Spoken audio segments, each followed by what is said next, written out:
Yes, indeed! Big Brother Bear here to give you all that you want and what you need. And today we're going to give you 5 reasons of why you're not getting recruited.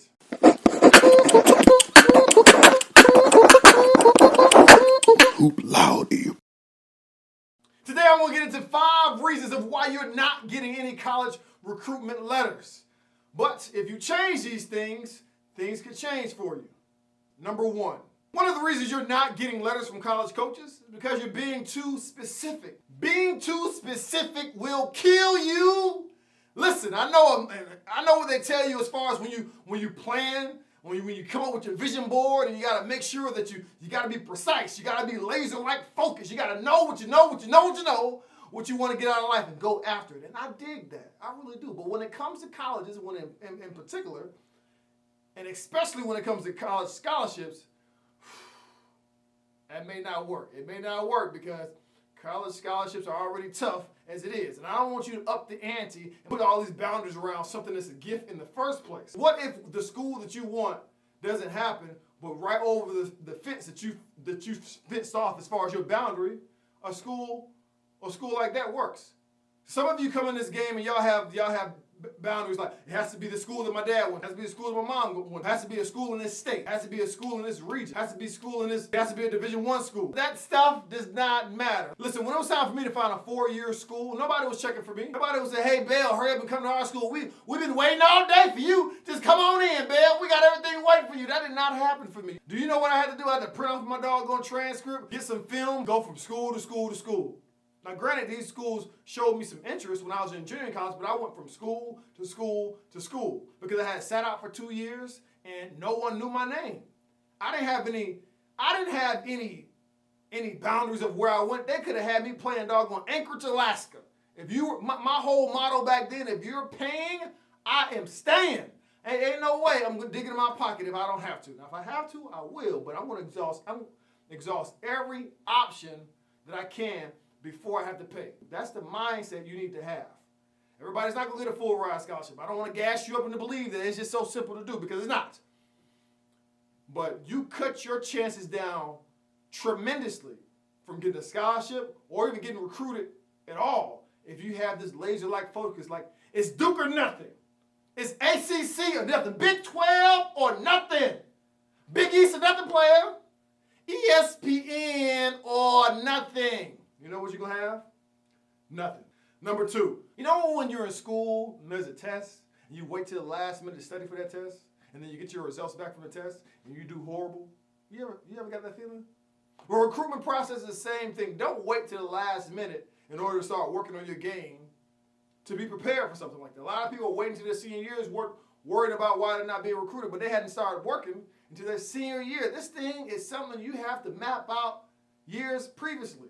Freshman year, your mind should be on this next level.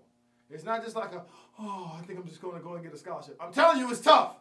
It's tough out here. So plan ahead. If that is a goal, if you want to play the next level, and you know that from your 9th grade year, you need to be putting yourself in positions early on. Don't wait till your 12th grade year and act like life is sweet and you just walk out there and just pick whatever you want. That's not how it works. Number 3, you have got to be realistic.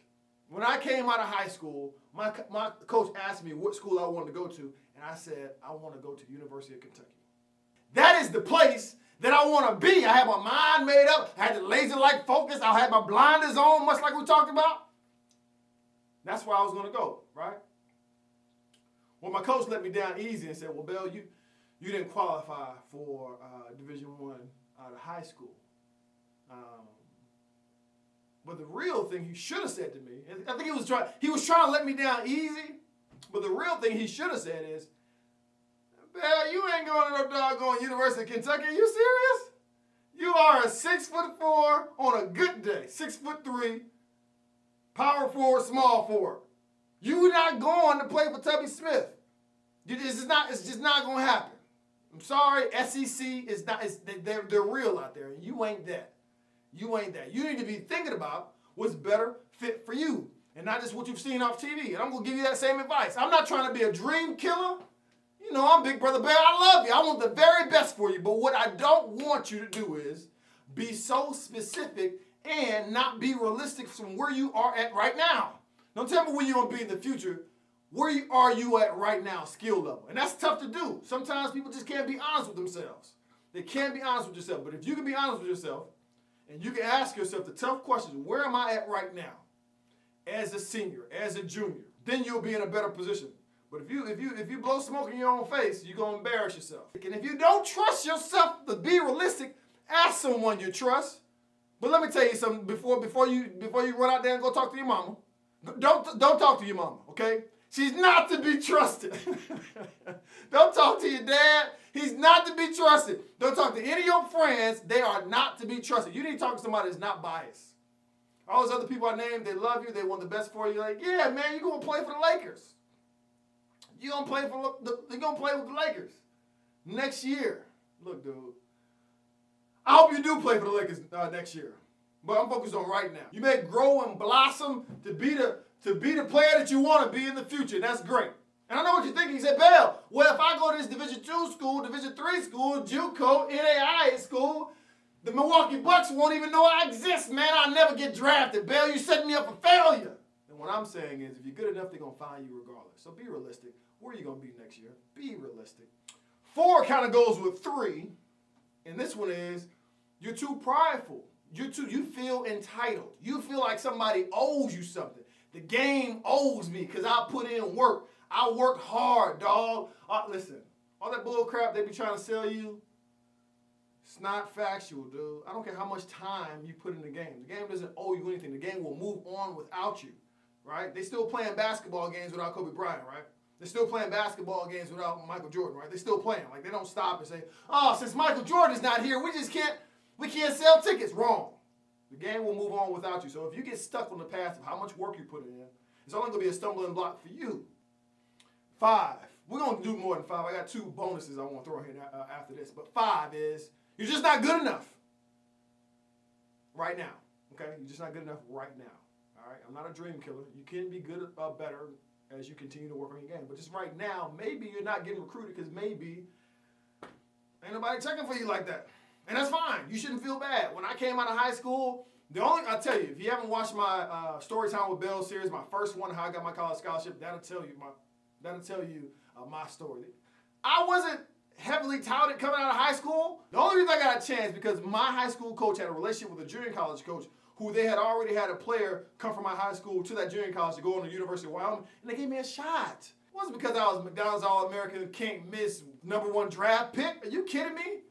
I was 6'4", undersized, that worked hard. I come a dime a dozen. Buy one, get 6 free on Fridays, okay? I could have been replaced. I had an opportunity and I ran through it. But I know some people that were better basketball players than me in high school that didn't play college basketball. So how do you add that up? What I'm saying to you is this. You may not be good enough right now, but if you keep working on your game, you redshirt 1 year, build up your skills, build up your body, build up your IQ of the game, you may have some opportunities in the future. Just may not right now. You may have to take the road less traveled. I know they have these signing days and you want to feel special. You want to put it on the gram, show everybody, put on your hat and say, I signed with X, Y, and Z because you see all this stuff. Have everybody come to an assembly, put out a table, put the little table skirt on the thing. Like, oh, man, this is my day. Everybody wants that feeling. Everybody's not going to get that feeling. There's nothing wrong with it. We all have different paths. Don't get stuck on that, all right? You just got to find the best fit for you. Ain't nothing wrong with that. 6, you have a bad attitude. Not even coachable. Nobody want to be around you. Nobody want to be around you. Let me let you in on a little secret. Coaching is a small group of people. Small. Some people look at it like a fraternity, but I don't want to use fraternity because there's some women in there killing the game too. Sorority. There's a small network of people.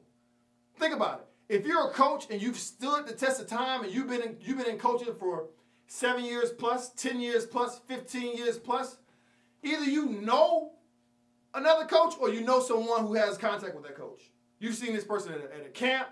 You've seen this person at a seminar. Something. You've seen these coaches at clinics or something.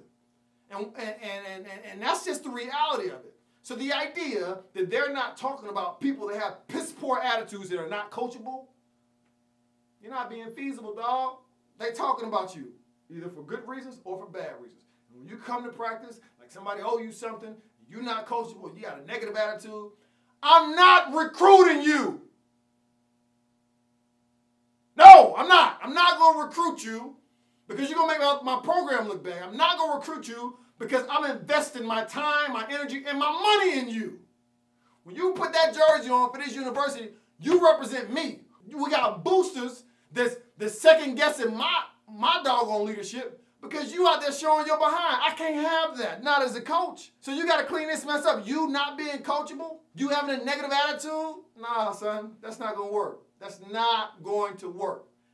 And my last one is this: poor grades. Budgets are tight when you get to college. Coaches will take money here, grab a little bit of that, sprinkle a little here, throw a dash there, voila, full ride scholarship. But what they've really done is, okay, you're out of state student, we're going to use some of that money, put it in the pot. Okay, what's that? You got a GPA that's worth talking about, a 3.5. Okay, we're going to take a little bit of that academic, put that right there. I got some athletic funds. What I'm going to do with that, I'm going to sprinkle that because I need to spread this out as much as possible. I'm going to sprinkle that. I'm going to. And then that'll be your full ride. Sometimes they got to glue some things together to make that thing work. And that's all right, but it won't be all right if you don't take care of your grades. It's important, man. It's important. When they say grades are important, it's important. It gives you more opportunities. It gives you more options. And you want as many options as possible. I'm going to create an even longer list than what I provided today about getting recruited, having more options. But today, I gave you 1 through 7 that will get you started. Now, this is something you can put in your pocket. This is something you should share with your friends. This is something that at bare minimum, you should subscribe to the channel. I ain't even charging for that. I gave you that for the free. Subscribe to the channel. Tell your friends about it. Every Monday, Wednesday, and Friday, I'm putting out that fire for you. You dig? So as always, whether it's on the court or off, in the classroom or out, graduate at the top of your class. Hoop Loud.